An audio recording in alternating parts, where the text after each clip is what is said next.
So in this video, we are going to discuss a very good problem for advanced point of view only. Okay. तो पहले हम question देखते हैं कि question क्या है. A smooth rod is fixed at an angle alpha to the horizontal. A small ring of mass m can slide along the rod. A thread carrying a small sphere of mass capital M is attached to the ring. To keep the system in equilibrium, another thread is attached to the ring which carries a load of mass m naught at its end. The thread runs parallel to the rod between the ring and the pulley. All thread and pulleys are massless. So in the first part of the problem, we have to find the value of m naught so that system is in equilibrium. And in the second part, we have to find the acceleration of the sphere capital M immediately after the thread supporting m naught is cut. Okay. तो एक एक करके हम दोनों part को discuss करते हैं. तो पहले डिस्कस करते हैं हम लोग पहला पार्ट. ठीक है. तो सबसे पहले हम क्या करेंगे कि पहले पार्ट में हमें क्या देखना है कि सिस्टम अगर इक्विलिब्रियम में है तो हमें एम नोट की वैल्यू फाइंड करनी है. ओके. तो हम क्या करेंगे सबसे पहले कि यहां पर हम रिंग जो कि स्मॉल एम है और स्फीयर जो कि कैपिटल एम है ना, और जो हमारा एम नॉट है और जो लोड है हमारा एम नॉट, इन तीनों का हम क्या करने वाले हैं, फ्री बॉडी डायग्राम बनाने वाले हैं. ठीक है. चलिए, रिंग का मास स्मॉल एम है, फिर आपका स्फीयर का मास कैपिटल एम है, और आपका जो लोड है, लोड का मास आपका एम नॉट है. ठीक है. तो एक एक करके हम क्या करेंगे, तीनों का फ्री बॉडी डायग्राम बनाएंगे. आप देख सकते हो कि यहां पे दो डिफरेंट स्ट्रिंग्स यूज की गई है. ठीक है. और अगर दो डिफरेंट स्ट्रिंग है तो दोनों स्ट्रिंग में टेंशन भी आपका डिफरेंट डिफरेंट होगा. तो हम मान लेते हैं कि जो वर्टिकल स्ट्रिंग है इसमें टेंशन क्या है, T1 है. ठीक है. तो मैं यहां पर T1 टेंशन दिखा देता हूं.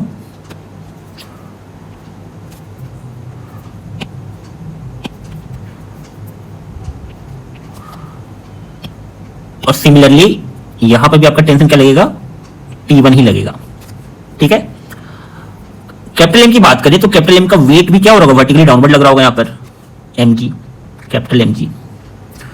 क्योंकि अभी क्या है, अभी आपका तीनों का तीनों जो मास है वो क्या है, इक्विलिब्रियम में है. इक्विलिब्रियम में है तो किसी भी मास पे नेट फोर्स क्या होगा, जीरो होगा. तो अगर मैं कैपिटल एम की बात करूं तो कैपिटल एम पे दो फोर्स लग रहे हैं, T1 और mg, और कैपिटल एम इक्विलिब्रियम में है जिस वजह से T1 और mg क्या हो जाएगा, बराबर. सो हम T1 को कैपिटल mg के बराबर भी लिख सकते हैं. ठीक है. चलिए, अब हम रिंग का फ्री बॉडी डायग्राम बनाने से पहले चलिए अब हम क्या करते हैं, अब हम लोड का भी सिमिलर वे में क्या कर लेते हैं, फ्री बॉडी डायग्राम ड्रॉ कर लेते हैं. तो हम मान लेते हैं कि जो हमारा ऊपर वाला स्ट्रिंग है इसमें टेंशन क्या है, T2 है. ठीक है. तो टेंशन है आपका T2. सेम टेंशन आपका यहां पे भी लगेगा, इसको भी मैंने यहां पर T2 लिख दिया. ठीक है. एम नोट जो है, एम नोट का आपका वेट भी लग रहा होगा वर्टिकली डाउनवर्ड, ये हो जाएगा आपका एम नोट इंटू जी.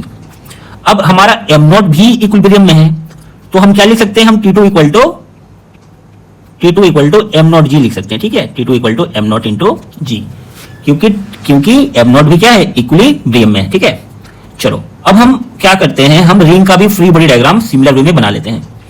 तो यहां पर आपका रिंग का मास स्मॉल एम है तो रिंग का भी वेट जो होगा वो वर्टिकली डाउनवर्ड लग रहा होगा. ठीक है. तो रिंग का वेट क्या हो जाएगा आपका, एम इंटू जी. यहां रिंग पर एक और फोर्स लगेगा आपका, नॉर्मल रिएक्शन. ठीक है. जो रॉड लगाएगा रिंग के ऊपर, तो नॉर्मल को मैं यहां पर एन से डिनोट कर रहा हूं. रॉड के अलोंग रिंग पे जो फोर्सेस लग रहे हैं उन्हें हम रिजॉल्व कर लेंगे. ठीक है. तो अगर मैं mg और T1 जो रिंग पे लग रहे हैं, ठीक है, रिंग पे जो वर्टिकली डाउनवर्ड में क्या लग रहे हैं, रिंग पर वर्टिकली डाउनवर्ड डायरेक्शन में लग रहा है आपका mg एंड T1.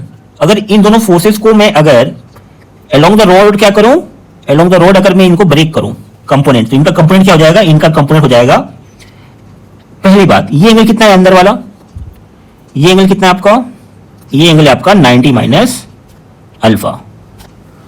अब हम क्या करने वाले हैं कि mg और T1 का कंपोनेंट लेने वाले हैं अलोंग द रॉड. ठीक है. तो ये कितना हो जाएगा, ये हो जाएगा आपका mg plus T1 cos 90 minus alpha, that will become sin alpha. Okay, so I'm going to write it directly here, sin alpha. अब जो m है आपका, that is ring, वो क्या इक्विलिब्रियम में है. तो रिंग इक्विलिब्रियम में है तो हम क्या लिख सकते हैं, हम लिख सकते हैं T2 किसके बराबर हो जाएगा, T2 बराबर हो जाएगा आपका mg plus T1 sine alpha के ये बराबर हो जाएगा। ठीक है, अब हम क्या करेंगे, T2 की वैल्यू पुट कर देंगे और T1 की वैल्यू पुट कर देंगे यहाँ पे। तो T2 की वैल्यू मेरे आई थी यहाँ पर ना m नॉट जी, तो यहाँ पर T2 के हम पुट कर देंगे क्या, m not into G.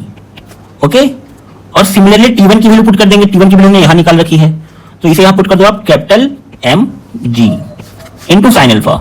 Okay great, look so what we are going to now, अब हम g को दोनों साइड से कैंसिल कर देंगे। g को कैंसिल करोगे तो आपके पास m नॉट क्या आ जाएगा, आपके पास m नॉट की वैल्यू आ जाएगी m plus capital M into sine alpha. Okay, तो ये हमारे फर्स्ट पार्ट का आंसर आ गया। फर्स्ट पार्ट में हमें m नॉट की वैल्यू ही फाइंड करनी थी। ओके, नाउ सेकंड पार्ट जो क्वेश्चन में पूछा गया, सेकंड पार्ट क्या है क्वेश्चन का, find acceleration of sphere m immediately after thread supporting m not is cut. ठीक है, तो सेकंड पार्ट में हम क्या कर रहे हैं, जो स्ट्रिंग हमारा जो अपर स्ट्रिंग है उसे हमने क्या कर दिया, उसे हमने कट कर दिया।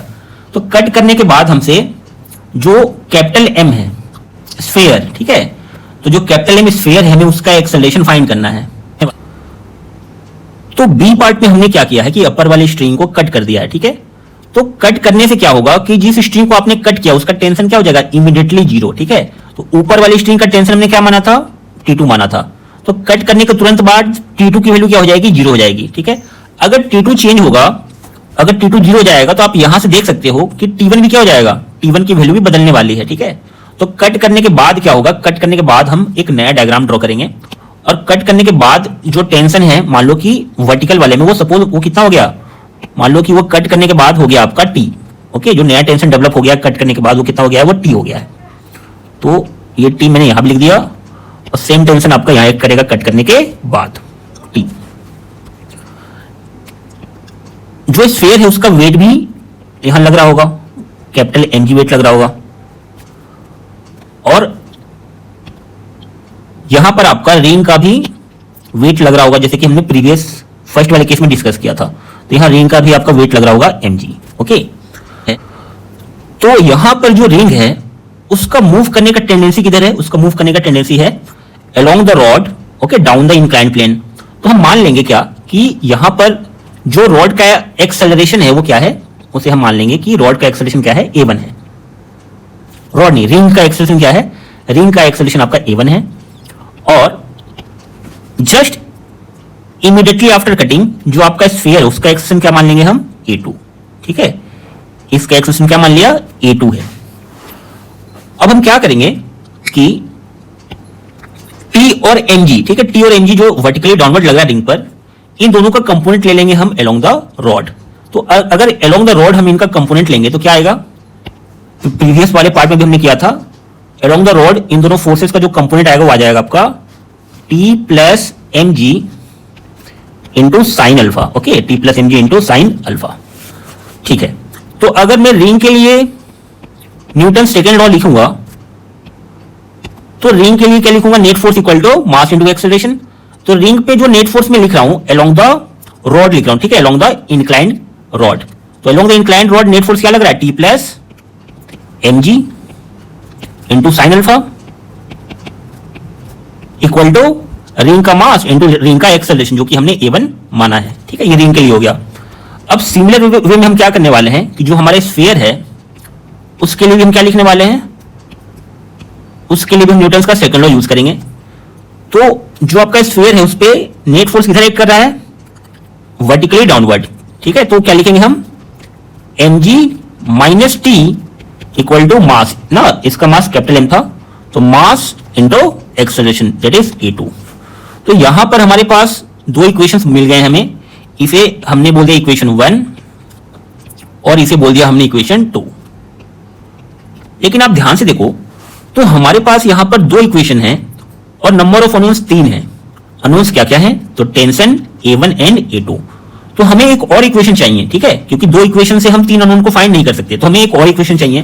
तो वो एक इक्वेशन को हम कहां से फाइंड करेंगे, हम यूज करेंगे यहां पे constant relation of the string. ठीक है, स्ट्रिंग कंस्टेंट की मदद से हम एक और इक्वेशन फाइंड करने वाले हैं। ठीक है, चलिए, तो यहां पर मैं वर्टिकल वाले स्ट्रिंग को बना रहा हूं।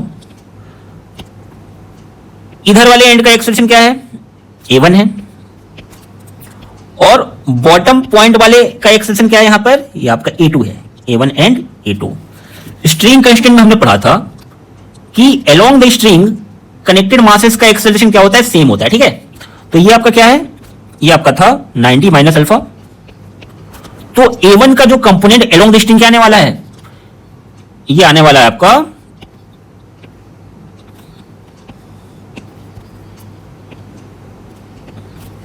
A1 cos 90 minus alpha that is equal to A1 sine alpha. Okay, A1 sine alpha.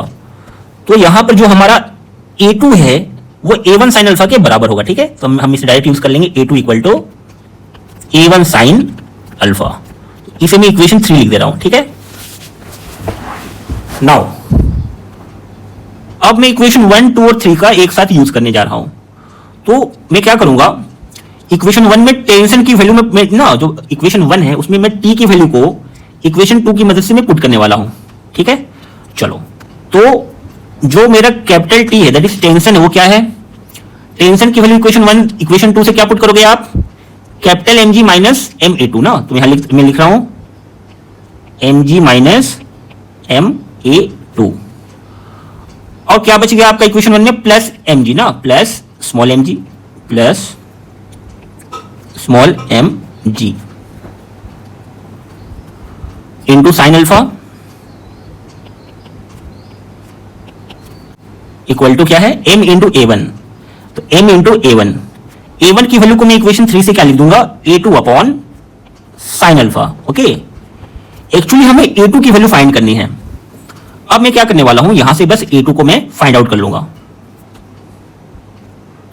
तो यहां पर अब मैं थोड़ा सा कैलकुलेशन करने वाला हूं। तो mg plus mg into sine alpha, और जो A2 का टर्म लेफ्ट हैंड साइड था उसे मैं राइट हैंड साइड लेके जा रहा हूं, और A2 को कॉमन ले लूंगा। तो मेरे पास बच जाएगा क्या, m by sine alpha plus capital m into sine alpha, ये हमारा हो जाएगा। अब यहां से मैं A2 को निकाल लूंगा। तो यहां से आपका A2 क्या आने वाला है, यहां से आपका A2 आने वाला है mg प्लस g को भी कॉमन ले लेते हैं, तो m plus m into g sine square alpha whole divided by m plus capital M sine square alpha.